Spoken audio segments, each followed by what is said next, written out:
Hello Internet, in today's video I'm going to do my second part of my June wrap-up. These are the other books that I read that really didn't have any queerness mentioned, whether obvious or kind of ambiguously.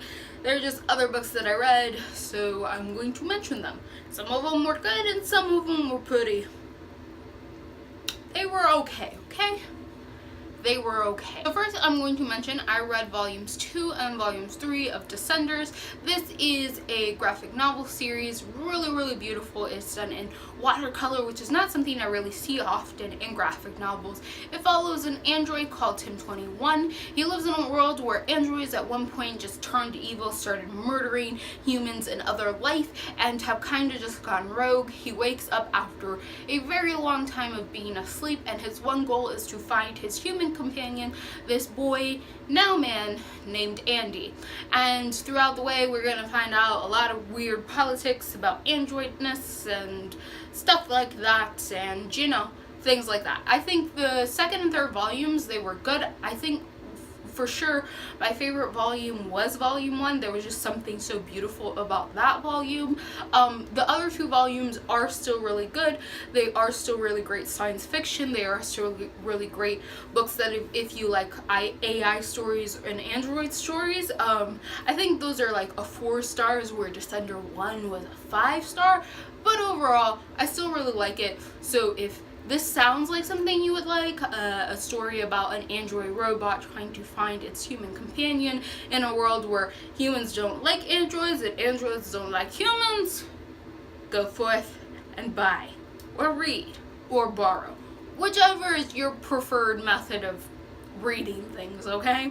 Next, I read Where the Mountain Meets the Room by Grace Lynn. This is a, how best to describe this book? So if any of you guys are familiar with the Arabian Nights, you know it is a story within a story within a story within a story, and somehow all of these things are connected. That is sort of what's going on here. So this is a story about Chinese folklore. Now, it has an overarching story that connects all of these little stories that are being told within this story, and it is up to you to find the little connections between the stories that are being told by the storytellers that are in the story. It sounds confusing. It's actually really good, and it is a great way to introduce folklore to people who may not be familiar with Chinese folklore. So it's really nice. It's really beautifully done. It follows this young girl who lives on this mountain that isn't really doing well. She decides that she is going to go meet the legendary Man of the Moon, and to do so she has to go all the way up this mountain, and along the way she ends up sharing stories with different people, and different people share stories with her that kind of help her put together things and help her on her adventure. So the overarching story is about this girl trying to change the destiny of her people on this mountain, but along the way we get to hear different stories that all revolve around different characters, and these characters are somehow intertwined. So it gives you a sort of glossary overglance of what Chinese folklore is in this narrative of this girl. So she tells her own stories, and people tell stories to her that are based on Chinese folklore, right? And her whole story is revolved around Chinese folklore. I think I made all of this more confusing than it needed to be, but the whole point is this series by Grace Lynn, where she does this narrative including a lot of the stories from Chinese folklore, is really good. Not only if you want to learn more about folklore but don't want to do all the hard pressing research right off the bat, and also if you like a good story. So this is the first book. The other book that I read by her is When the Sea Turns Silver. Again, this is a book that I suggest you read after you read this one, because there are some characters that are mentioned and some stories in here that are kind of introduced and like tied together that make more sense in this next book if you've read this book already. So there's characters and stories that are referenced in this other book, When the Sea Turns to Silver, that you might not get the full referential beauty of connection if you haven't read this book previous to this book. okay? That makes pretty much sense.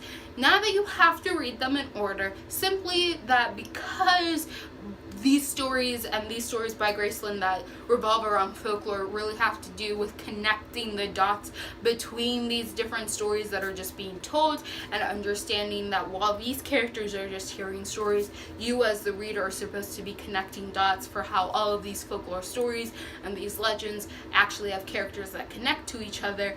Is going to be even more fun to do that when you have the connections of the previous book, so that you can make even more connections in the next book. Alright, so overall, if you like learning about mythology and folklore, however, you don't want to go through a lot of research and you would rather just be introduced to it through a book, I would suggest you read some Graceland. Next we have Retribution Rails by Aaron Bowen. This is a sequel to Vengeance Road. It has characters from Vengeance Road making an appearance in this book, but it is not about those characters.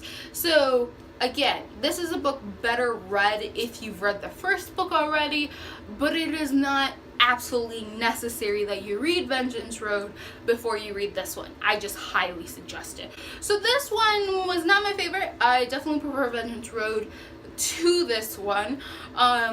There was supposed to be a romance in this that was sort of hate to love, but it was more like hate to kind of stand, and then the epilogue is a maybe love, which I found kind of disappointing. Not that this whole book was about romance, just that if you're gonna do this whole hate to love thing, you might as well do the love part in the couple chapters that I at least can witness it, okay?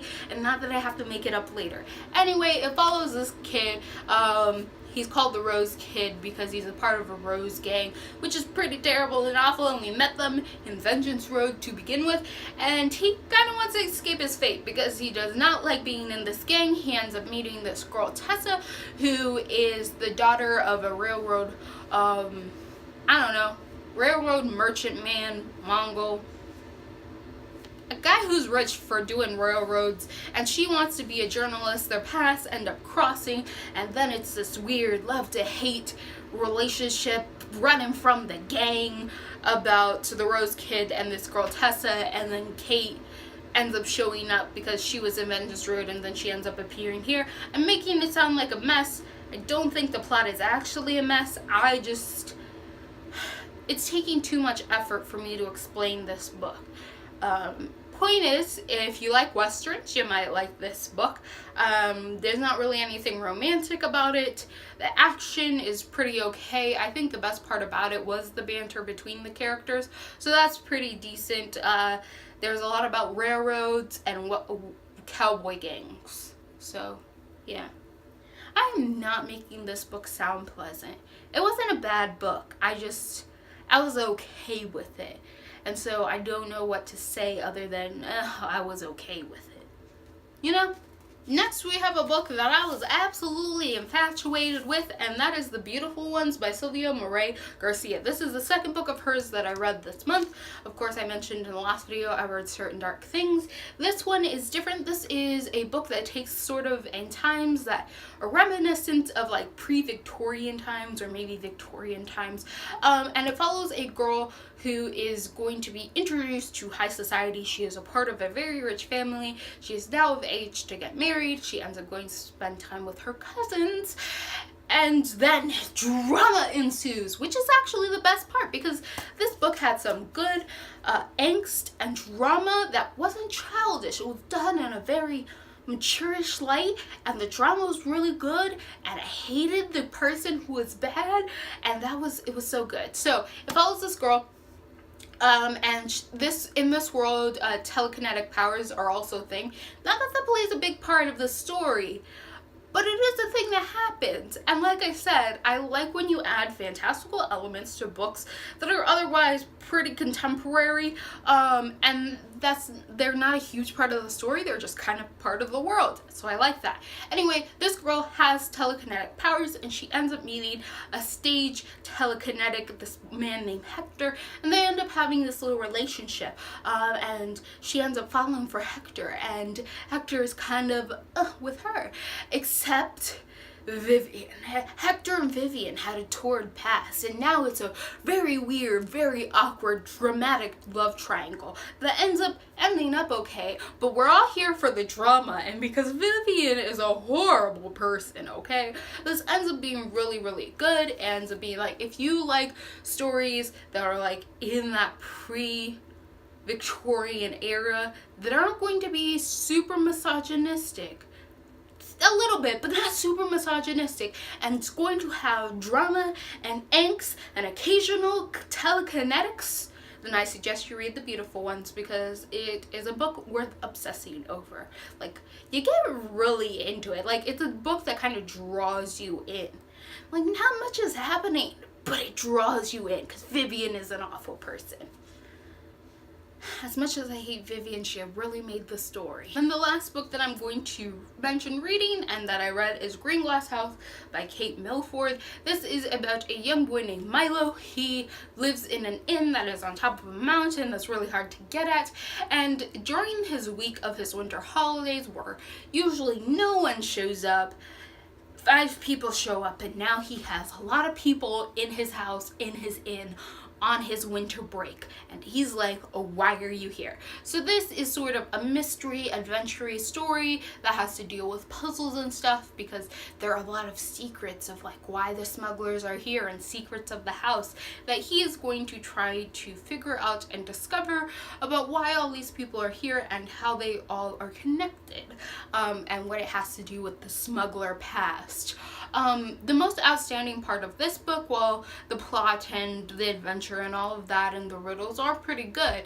The most astounding part is that Milo is adopted, and we get to see an adopted main character who is very, very loved by his parents, who is very aware that he's adopted, and him dealing with issues of wanting to know where he's from, but still understanding that he's very deeply loved by his parents. And I like that aspect of the story, and this book was actually written for that purpose, to have an adopted child kind of question where they're from, but still have parents that are there to support them, even if they're not their biological parents, because come on, you don't have to be related by blood to love a kid, okay? It's a big pet peeve of mine. Freaking Darker Shade of Magic.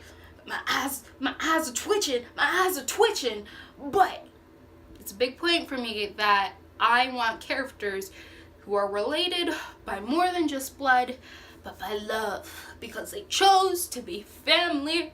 So I like this. Kate Milford was planning to adopt a child, so she decided to write a book where the child could be shown that it's okay to question where you're from, but that the parents will always be there to love you, because that's what parents do, even if you didn't come from their wombs, you know, because parents are supposed to love their kids, no matter if it's blood or not, okay?